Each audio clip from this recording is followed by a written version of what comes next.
नमस्कार, आप देख रहे हैं टाइम्स न्यूज और मैं हूं आपके साथ कंचन। लोकसभा चुनाव नजदीक है, ऐसे में आचार संहिता के पहले इंदौर के विकास कार्यों को लेकर मंगलवार को नगर निगम मुख्यालय पर करोड़ों रुपए के विकास कार्य का भूमि पूजन मध्य प्रदेश के नगरीय प्रशासन मंत्री कैलाश विजयवर्गीय ने भूमि पूजन किया, जहां विजयवर्गीय ने 23 करोड़ 76 लाख के विकास कार्यों की इंदौर वासियों को सौगात दी। इस अवसर पर कैबिनेट मंत्री तुलसीराम सिलावट, सांसद, महापौर सहित विधायकगण मौजूद रहे।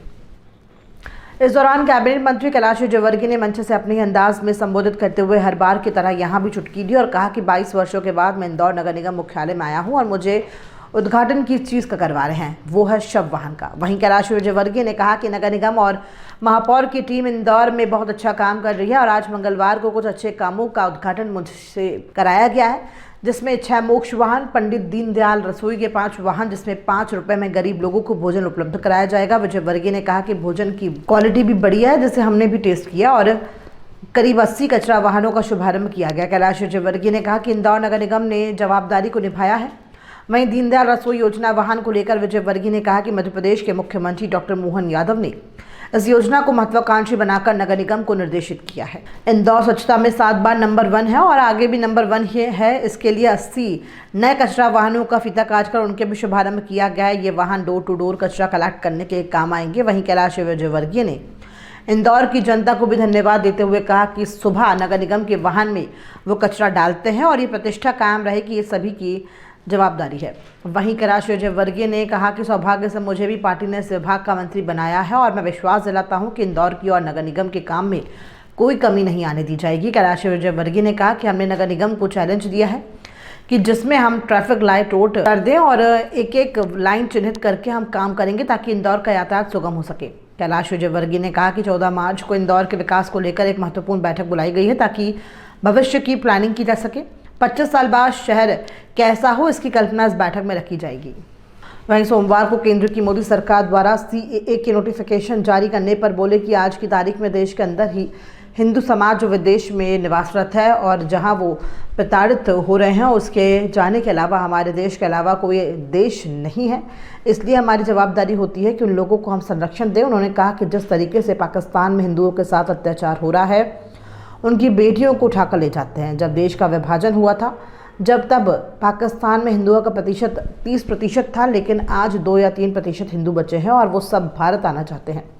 ऐसे लोगों को जो धर्म की रक्षा के लिए भारत वापस आना चाहते हैं, उनके लिए इस नए कानून से मार्ग प्रशस्त होगा। कैलाश विजयवर्गीय ने कहा कि जब भारत पाकिस्तान का विभाजन हुआ था तो उस समय के तत्कालीन गृह मंत्री और प्रधानमंत्री ने कहा था कि विभाजन के बाद भी आप सभी के लिए भारत के दरवाजे खुले हैं, लेकिन इस कानून का पता नहीं का इंडी गठबंधन विरोध कर रहा है। मैं समझता हूं कि हमारी जवाबदारी है। CAA नोटिफिकेशन पर कैबिनेट मंत्री कैलाश विजयवर्गीय ने देश के प्रधानमंत्री व गृह मंत्री को धन्यवाद दिया। पार्षदगण और भाई और बहनों, देखिए बहुत सारे लोकार्पण और भूमि पूजन का आज कार्यक्रम है।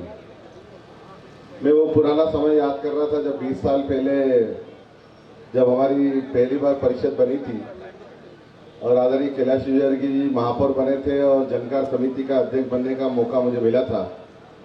उस समय नगर निगम की स्थिति कंगाल जैसी थी। मुझे याद है यहाँ कर्मचारी साथी कैलाश जी यहाँ एक कर्मचारी नेता हुआ करते थे, कैलाश व्यास जी। 5 बस्ती थी और वो माइक शुरू कर देते थे और मुझे लगता है कम से कम 700-800 दिन तक उन्होंने धरना दिया, सिर्फ इसीलिए दिया कि उनको पगार समय पे नहीं मिलती थी। नगरीय प्रशासन मंत्री करीब 20-22 साल बाद नगर निगम के प्रांगण में आधिकारिक रूप से एक ऐसे कार्यक्रम के लिए पधारे हैं जो इंदौर की संवेदनाओं का संदेश देता है। इंदौर का जन भागीदारी के मॉडल के आधार पर विकास के बाद समाज के अंतिम पंक्ति की आदमी की चिंता करने वाला ये आयोजन है, जिसमें प्रमुख रूप से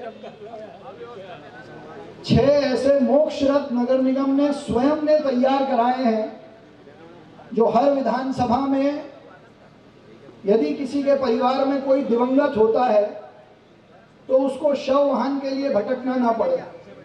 ऐसे 6 शव वाहन नगर निगम के कंट्रोल रूम और विधानसभा में विधायक और MIC सदस्य के माध्यम से उस शोकाकुल परिवार के लिए उपलब्ध रहेंगे जो अंतिम संस्कार करने के लिए असुविधा उसको ना भोगनी पड़े, ऐसे 6 मोक्ष रथ।